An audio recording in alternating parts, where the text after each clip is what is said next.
How would the Apostle Paul respond to prosperity theology? I'm glad you asked that question because we're going to try to answer it. Well, first of all, Jesus says, I will show him how much he must suffer for my name. So that's right when Paul comes to faith in Christ. From the very beginning, you get hints that prosperity theology is not going to pan out. I will show him how much he must suffer for my name. Philippians 1:29, it has been, Paul says, it has been granted to you on behalf of Christ not only to believe on him, but also to suffer for his sake. Now, just some highlights from 1 Corinthians 4. We're weak. We're dishonored. We go hungry and thirsty. We are in rags. We are brutally treated. We are homeless. We're cursed. We're persecuted. We're slandered. And we have become the scum of the earth. Any similarities between that and health and wealth gospel, I don't see them if they're there.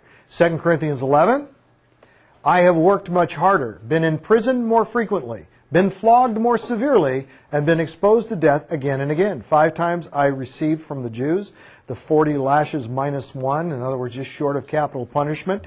3 times I was beaten with rods. Once I was stoned. 3 times I was shipwrecked.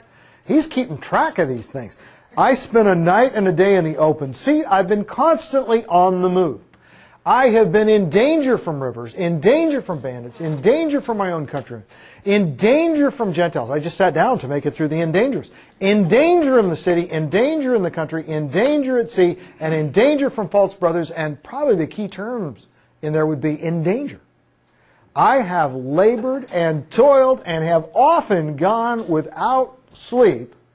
I have known hunger and thirst and have often gone without food. I have been cold and naked, and besides everything else, I face daily the pressure of my concern for all the churches, who sins and I don't burn, who goes through this and I don't experience. It's like, okay, this is the Apostle Paul. Now, whatever the health and wealth gospel preachers know, it's something that Paul didn't know.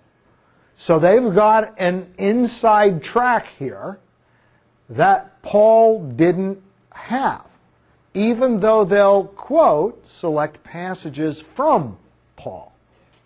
But they got to be select, and that's the key. The key to any heresy is not that you can't find a place in the Bible to support it, it's that you must just go to those places that do support it and go nowhere else. See, the element of truth in a heresy is what makes the heresy believable, right? I mean, believable to God-fearing, Bible-believing people. So, 2 Corinthians 12, to keep me from becoming conceited, there was given to me a thorn in my flesh, a messenger of Satan to torment me. I actually heard someone of the health and wealth school one time say, there you go, see, the thorn in the flesh is called a messenger of Satan. So, his physical health problems were a result of Satan. Well, yeah, but look at not just the larger context, but the immediate context. To keep me from being conceited, there was given to me the thorn of the flesh, the messenger of conceit. Does Satan ever want to keep anybody from becoming conceited? No. Who is it that wanted to keep Paul from becoming conceited and therefore gives a thorn in the flesh, which is simultaneously a messenger of Satan to torment him? God is the one that wants to keep him from being conceited. 3 times I pleaded with the Lord who gave me the illness. Yes, does he use Satan? Well, in Job is the classic scriptural case of Satan having a use as a tool in the hands of God. I'm not minimizing evil, the reality of evil, Satan's free choice, our free choice, anything else.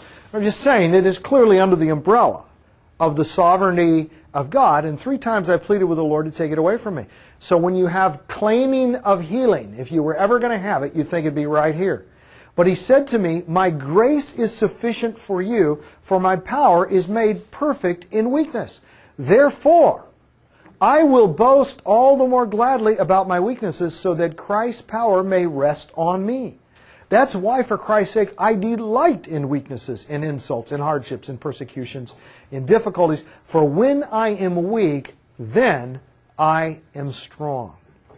So clearly, he not only sees that God sometimes has a purpose and physical adversity. Almost everybody agrees that the thorn in the flesh involved a disease, a handicap of some sort, perhaps a disease that resulted in the bad eyesight. So when he writes, he usually is dictating his letters, and Sosthenes or somebody is writing them, and then where he says, see with what large letters I write in my own hand, and people who have poor vision write large so that they can see what they're writing, that sort of thing. Well, okay, so he clearly sees that not only does God send physical adversity, not only is God involved sometimes in poverty and hardship, but also that those things are used of God to develop Christ-like character